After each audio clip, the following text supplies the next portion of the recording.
Canadian artist and photographer Nikki Baxendale's artistic journey is marked by a passionate commitment to environmental studies. Her canvas work, often described as painting sculptures, uses dramatic, multi-layered mediums to create dynamic, three-dimensional pieces. These works invite an exploration of endangered landscapes and aim to evoke both urgency and inspiration for their protection. In this episode, we catch up with Nikki at her West Vancouver home to discuss her passion and journey. She shares how she captures natural wonders and narratives through her lens, creating moments of reflection amidst the fast-paced world. I'm Nikki Baxendale and I work as an environmental artist. I started my profession back in the UK, where I was a graphic designer originally, and then I went on to work in various fields of design and branding, and eventually I moved to New York, where I ran a creative design team for about 15 years. And I ran a team of 50 designers across the globe. And after that, I went on and did creative marketing for retailers and then some specialty retail consulting work. And then I moved finally, after a stint in Chicago, on to Vancouver, which is now my home.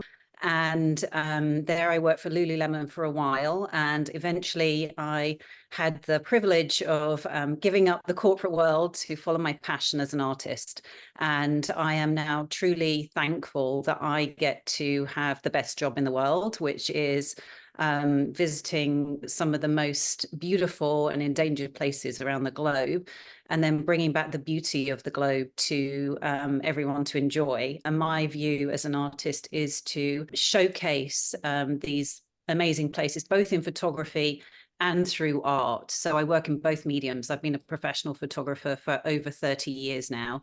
So my process always begins with my camera. My camera is my favorite subject of choice to play with, and then I take those images and don't copy them, but I use them as inspiration to then take it onto another level and work generally in kind of abstract realism, as it were. So a combination of different places around the world and inspirations. And my hope is that people will enjoy those pieces and start a conversation about the endangered world and bringing the beauty of that world into their own environment and talking about it. I had such a privilege, honestly, of visiting many places. And whilst being in that whole corporate world, I realized there's so many amazing places that many people don't get to see. It's such a privilege to be able to see these places. And I think it's an important message to share.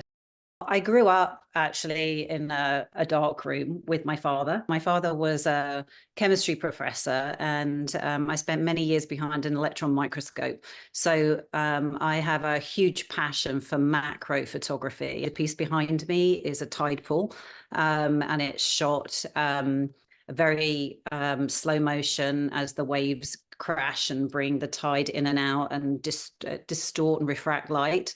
So refraction of light is one of my biggest fascinations, and water is the medium that I always gravitate towards. It's all about how things interchange depending on the elements that surround it. My passion is so ignited by the fact that with a camera you can freeze a moment in time and you can see something that you generally cannot see with a naked eye. I like bringing in a contrast of vivid color spectrum, and then also in a monochromatic way, which I often work in. I like to show how light transfers through materials and elements and gets stopped in certain places, which again goes back to my science background. I studied science before I went into art. So when I look at imagery, I often like to see how stages develop and how light gets obstructed. So I look at it from quite a different perspective. I was working with my design consultant, Penny Lane, from Dazed and Confucius, and she actually said to me, "You need to go on the Arctic Circle residency." I decided to fund that all myself and just go and start that mission of looking at the Arctic regions. I met some amazing people and the founders of this new company that I'm potentially going to be their chief creative officer for, which is super exciting. The company is called Positive Polar.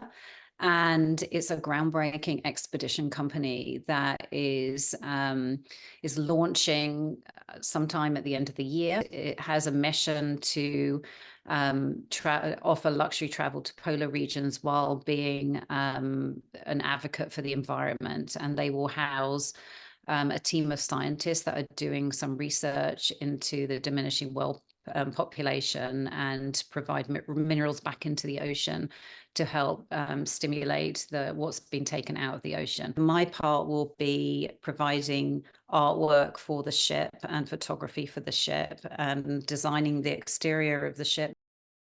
Going to the Arctic last year, it is so fragile and magnificent. And I felt very privileged to shoot a series of glaciers, which our guide Jens, who was fantastic, explained to us that the previous year you couldn't sail by, it was completely blocked with a glacier. Well, whereas this time that we went to shoot it, we shot a part of it and the whole side that we sailed past was passable, which is, it just shows how quickly things are changing. One of the signature pieces from that collection was actually a tiny piece of ice. And when people came to my exhibition, they thought it was an aerial shot of a massive island, like Ice Island or something. I called it my puzzle piece because it's like a piece of the puzzle that's now left, and that puzzle will never be complete.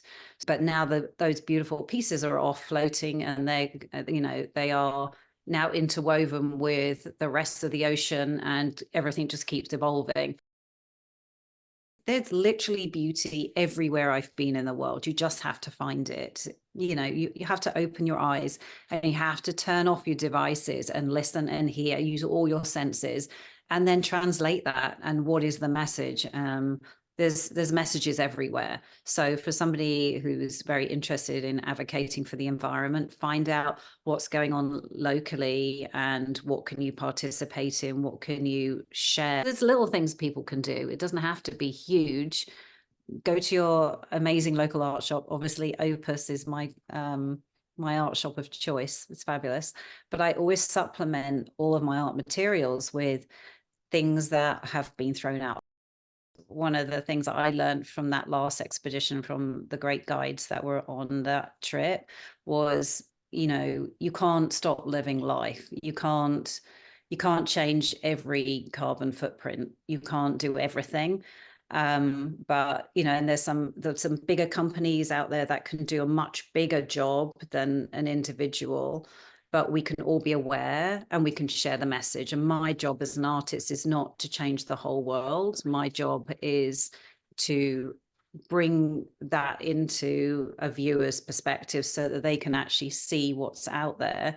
Because often I feel that people feel the shame of climate change and don't actually even know what we're talking about. They haven't seen the beauty of it. And I think that for me is my mission, to showcase beauty in the way I see it so that perhaps other people can enjoy it.